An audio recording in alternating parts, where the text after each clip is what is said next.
My name's Mel Green. I'm a lecturer in education studies. I'm based in Wales, in Ecis. I'm a researcher as well. I'm doing my doctorate with the Open University, where I'm exploring the identities of marginalised educators and how their identities affect their teaching practice and their relationships with students and colleagues. I'm the mother of two boys. My eldest son is autistic, non-speaking, and has sensory processing disorder.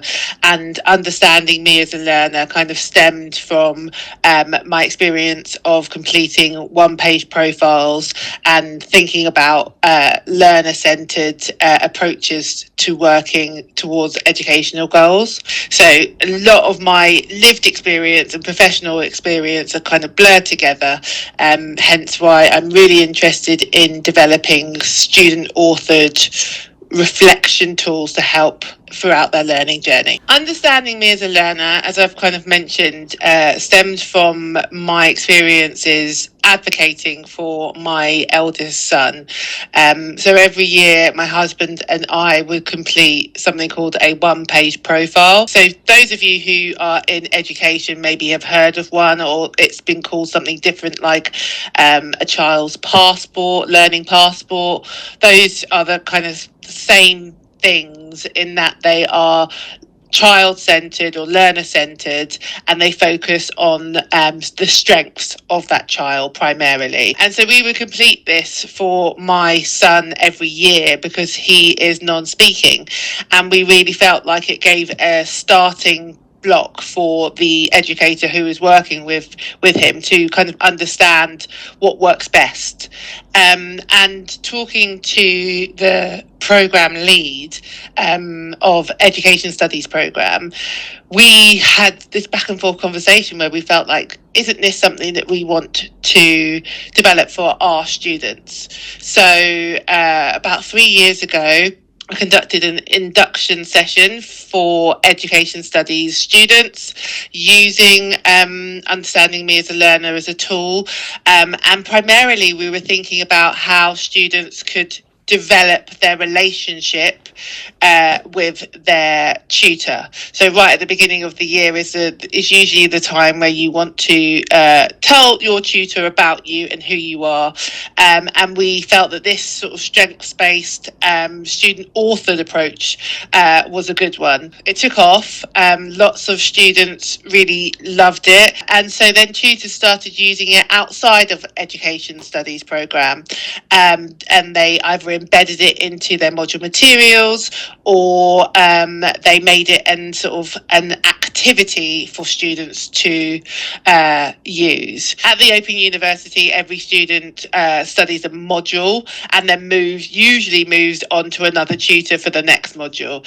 And that means having to repeat needs, having to repeat the context of their lives. And this tool, this resource, enables them to kind of have it down on paper, and they can review it as and when they feel they need to. I believe that understanding me as a learner can support neurodivergent learners because of where it's come from. So it was created and devised with neurodivergence in mind in the first place, because it encourages that reflection, that sort of moment to stop and think, well, actually, what does work for me? What do I want from my tutor? How do I want to succeed this year? It gives that opportunity to reflect and sit and think about the learning journey before the learning journey happens. It also is a way of kind of indirectly, because you're not having to go to the tutor directly and speak about this, but indirectly tell your tutor, okay, I might not be diagnosed, but I have anxiety, and actually this kind of feedback works best for that. And then finally, it kind of gives you something to look back on and review throughout the year. So you might have started the year saying, you know what, I just really can't get referencing. I don't think I'm ever going to get referencing. And you put that on your understanding me as a learner. And then just right at the end, just before your EMA or your ETMA is due in, you look back on your understanding me as a learner and your feedback from your tutor and realise, actually, I've got referencing now. This is something that I now do well. And you can update that and also have that sense of pride that you started somewhere and you've managed to develop. I think it's important to advocate for yourself as a student because it makes you feel responsible for your learning journey rather than passively kind of accepting what's happening to you. We are in a distance learning environment, so you're often never going to meet your tutor.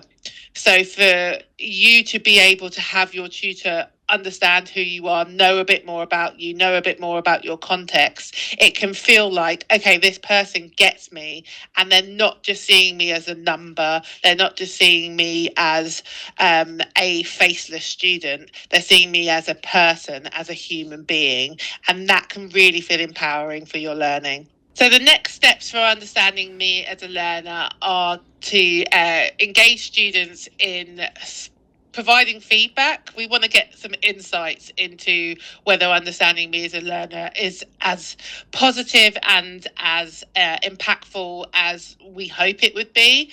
So we're trying to identify students who want to use understanding me as a learner and who want to give feedback about it. So if you want to get in contact with me, my email address is mel.green@open.ac.uk, and we can share resources and you can share your insights. I would appreciate that very, very much.